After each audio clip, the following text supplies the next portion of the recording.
25 जून सन 1931 को इलाहाबाद के जमींदार राजपूत के परिवार में एक लड़के का जन्म होता है। और वो लड़का साधारण नहीं बल्कि उनके माता पिता जो कि राजा हुआ करते थे उस समय में, उस घर में उनका जन्म होता है। शुरुआत के दिनों से ही इन्हें समाजवाद के प्रति गहरी आस्था हुआ करती थी।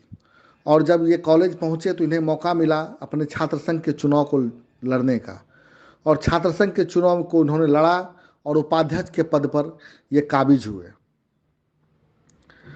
इलाहाबाद यूनिवर्सिटी के छात्र संघ चुनाव से लेकर उत्तर प्रदेश के मुख्यमंत्री बनते हुए भारत के सर्वोच्च पद, प्रधानमंत्री पद को पाने वाले और कुछ कृतज्ञ लोगों के द्वारा भुला दिए जाने वाले इस राजा को विश्वनाथ प्रताप सिंह के नाम से जाना जाता है।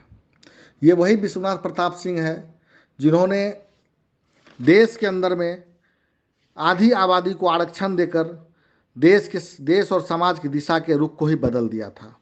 ये वही विश्वनाथ प्रताप सिंह हैं जिन्होंने बीजेपी के मदद से सरकार तो बनाई लेकिन देश में सांप्रदायिकता को कभी हावी होने नहीं दिया। ये वही विश्वनाथ प्रताप सिंह हैं जिन्होंने राजीव गांधी के मंत्रिमंडल और राजीव गांधी की सरकार को सिर्फ इसलिए छोड़ दिया क्योंकि राजीव गांधी ने बेफोर्स तौर पर इन्हें देश को सफाई नहीं दे पाए थे। आज विश्वनाथ प्रताप सिंह का पुण्यतिथि है, माननीय विश्वनाथ प्रताप सिंह जी का पुण्यतिथि है। और ये एक ऐसे नेता थे, मंडल आयोग की सिफारिश को लागू करने के बाद इन्हें पता था जो मंडल आयोग का अगर सिफारिश लागू कर दूंगा तो हो सकता है मेरा राजनीतिक करियर खत्म हो जाए, और वो हुआ भी।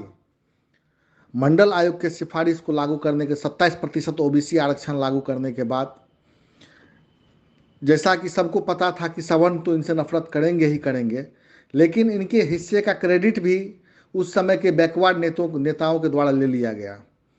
और इतिहास में इनके बारे में कहा जाता है और इन्होंने खुद भी कहा है, मैंने गोल तो कर ली लेकिन मैंने अपना टांग तुड़वा लिया। भारतीय राजनीति के बेहद सफल राजनीतिज्ञ विश्वनाथ प्रताप सिंह देश के उन चुनिंदा नेताओं में से हैं जिन्होंने अपने छोटे से कार्यकाल में बहुत सारे ऐसे काम कर दिए जिन्हें जो कि उनका इतिहास बनने के लिए पर्याप्त है। लेकिन जैसा कि साथियों पता है, जो अगर कोई समाज में कुछ करता है तो उनको याद भी किया जाता है, लेकिन जब आप मंडल आयोग की बात करते हैं तो आपको हमारे लालू प्रसाद यादव जी याद आते हैं, नीतीश कुमार जी याद आते हैं, रामविलास पासवान जी याद आते हैं, मुलायम सिंह यादव जी याद आते हैं, या फिर जितने भी बैकवर्ड और दलित नेता हैं वो याद आते हैं, या फिर कोई ऐसा दल याद आता है जो कि इनके लिए पॉलिटिक्स करता है। लेकिन एक खतरनाक तरीके से एक वैसे सिरे से बीपी सिंह का नाम गायब हो गया है जैसे कि इन्हें इतिहास में भुला देने की बात कर रहा हो। जब मंडल आयोग लागू हुआ था तो पूरे देश में एक विद्रोह का स्थिति पैदा हो गया था, और विद्रोह की स्थिति में बीपी सिंह को बहुत गंदी गंदी गालियां दी गई थी सवर्णों के द्वारा। लेकिन उस समय तात्कालिक समय पर इन्हें बैकवर्डों का साथ भी मिला था, लेकिन वो काफ़ी नहीं था दोस्तों।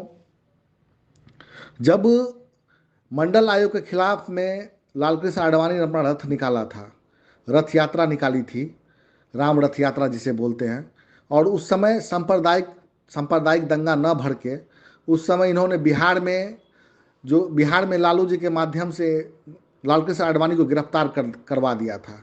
और याद रखें कि उस समय बीपी सिंह का सरकार भाजपा के बाहरी सपोर्ट से ही टिका हुआ था। तो सवाल ये है, जो पिछड़ों ने आखिर, सवर्णों का तो समझ में आता है जो सवर्णों के हिसाब से कि उनका बहुत बड़ा नुकसान किया गया, लेकिन आज पिछड़े वर्ग के युवा नेता भी इन्हें क्यों भूल रहे हैं?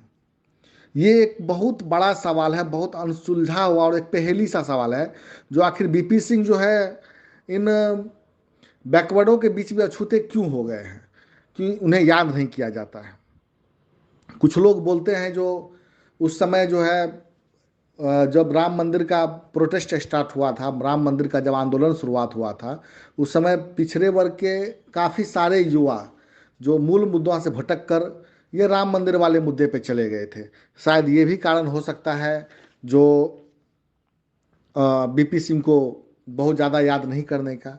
या कुछ इतिहासकार और राजनीतिकार ये कहते हैं जो उस समय किसी भी दल से मंडल आयोग की एक सिफारिश को लागू करने का बहुत ज़्यादा विरोध नहीं हुआ था। उस समय जनता दल हो या कांग्रेस हो या बीजेपी हो या फिर अन्य कम्युनिस्ट पार्टियां हो, उनके अंदर भी ओबीसी नेता हुआ करते थे और जिन्होंने अपने अपने दम पर अपने अपने बल पर क्रेडिट लिया उन चीज़ों का। तो आज जो है बात यही है, अगर आप सोशल मीडिया पे भी जाएंगे तो आप बहुत ज़्यादा नहीं देखेंगे कि बीपी सिंह को याद किया जाता है। तो मैं इसीलिए मैंने शुरुआत में कहा जो एक कृतज्ञ समाज जो कि अपने लिए किए गए कारणों पर जो है अपने लिए किए गए फायदों पर भी उन्हें याद नहीं करता है। और ठीक अगर आप देखेंगे तो इसी तरह की अवधारणा धीरे धीरे जो है बाबा साहब अम्बेडकर के लिए भी होता जा रहा है।